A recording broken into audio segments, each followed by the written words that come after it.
देश के अगले उपराष्ट्रपति के चुनाव के लिए अब जो मंच है वो पूरी तरह से तैयार हो गया, जिसमें सत्तारूढ़ भाजपा के नेतृत्व वाले एनडीए ने सीपी राधाकृष्णन को उपराष्ट्रपति पद के लिए अपना उम्मीदवार बनाया है, तो विपक्ष ने सुदर्शन रेड्डी को इस चुनाव के लिए अपना कैंडिडेट चुना है। बी सुदर्शन रेड्डी भारत के सबसे सम्मानित कानूनविदों में शामिल हैं। वो सुप्रीम कोर्ट के जज भी रहे हैं। इसके अलावा गुवाहाटी और आंध्र प्रदेश उच्च न्यायालय के भी जज रही हैं। कांग्रेस प्रवक्ता जयराम रमेश ने बताया कि गठबंधन ने सर्वसम्मति से बी सुदर्शन रेड्डी का नाम तय किया है। इस वीडियो में दोनों के बारे में आपको विस्तार से बताएंगे। संविधान को कौन बेहतर समझता है? अगर दोनों कैंडिडेट्स की बात की जाए तो बी सुदर्शन रेड्डी गहरी कानूनी और संवैधानिक साख रखते हैं। 2007 में सुप्रीम कोर्ट के जज नियुक्त होने के बाद उन्होंने 2011 तक सेवा दी। इससे पहले वो गुवाहाटी हाई कोर्ट के चीफ जस्टिस भी रहे। उनकी कानूनी विशेषज्ञता उन्हें एक ऐसे उम्मीदवार के रूप में स्थापित करती है जो संवैधानिक बारीकियों को अच्छी तरह से समझते हैं। इसके उलट सीपी राधाकृष्णन, जो कि न्यायविद नहीं है बल्कि राजनेता रहे हैं, इन दिनों महाराष्ट्र के राज्यपाल के रूप में अपनी सेवाएं दे रहे हैं। उन्होंने कई राज्यों में शासन का दशकों का उन्हें लंबा अनुभव भी हासिल है। कौन ज्यादा प्रमुख चेहरा है? प्रमुखता की बात करें तो राधाकृष्णन तमिलनाडु के एक वरिष्ठ भाजपा नेता हैं, जिन्होंने आरएसएस के स्वयंसेवक से लेकर 1990 के दशक के अंत में सांसद और राज्यसभा अध्यक्ष तक का सफर तय किया है। उनकी रथ यात्रा और संसदीय नेतृत्व ने उनकी सार्वजनिक छवि में चार चांद लगा दिए हैं।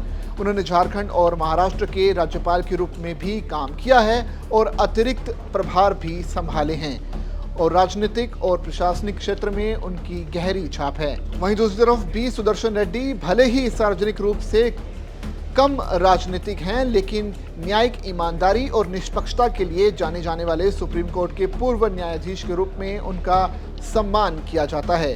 उनका नाम जन राजनीति की तुलना में कानूनी और संस्थागत हलकों में ज्यादा गूंज सकता है। दक्षिण भारत बनाम दक्षिण भारत। उपराष्ट्रपति पद के इस चुनाव में दिलचस्प बात यह है कि दोनों उम्मीदवार दक्षिण भारत से हैं। राधाकृष्णन तमिलनाडु से हैं और रेड्डी आंध्र प्रदेश से।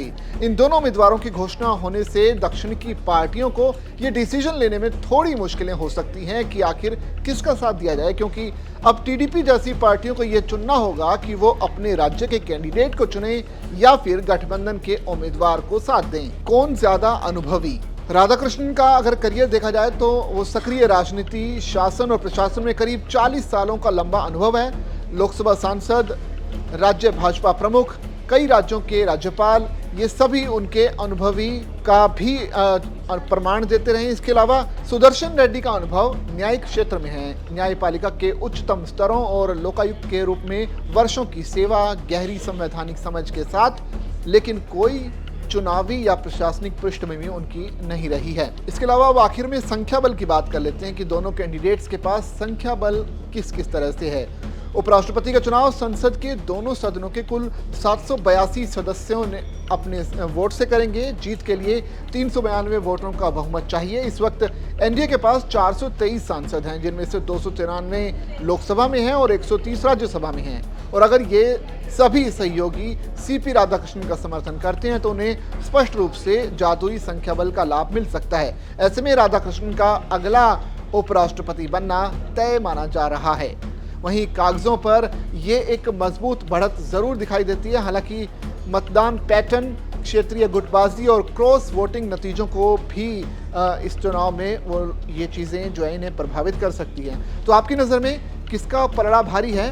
संख्याओं के हिसाब से राधाकृष्णन और एनडीए स्पष्ट रूप से बढ़त बनाए हुए हैं। वहीं संवैधानिक गहराई के मामले में रेड्डी सबसे आगे हैं। प्रमुखता राधाकृष्णन का व्यापक सार्वजनिक और राजनीतिक प्रोफाइल है। वहीं अनुभव की बात की जाए तो राधाकृष्णन को अपने विरोधी से वो आगे रहते हैं। लेकिन जैसे जैसे 9 सितंबर नजदीक आ रहा है, सभी की निगाहें इस बात पर टिकी होंगी कि क्षेत्रीय महत्व, कानूनी गंभीरता और राजनीतिक रणनीति इस तरह से बेहद अहम मुकाबले को आकार देती है। और आपके हिसाब से उपराष्ट्रपति पद पर किसे बैठना चाहिए? नीचे कमेंट सेक्शन में हमें बताइए।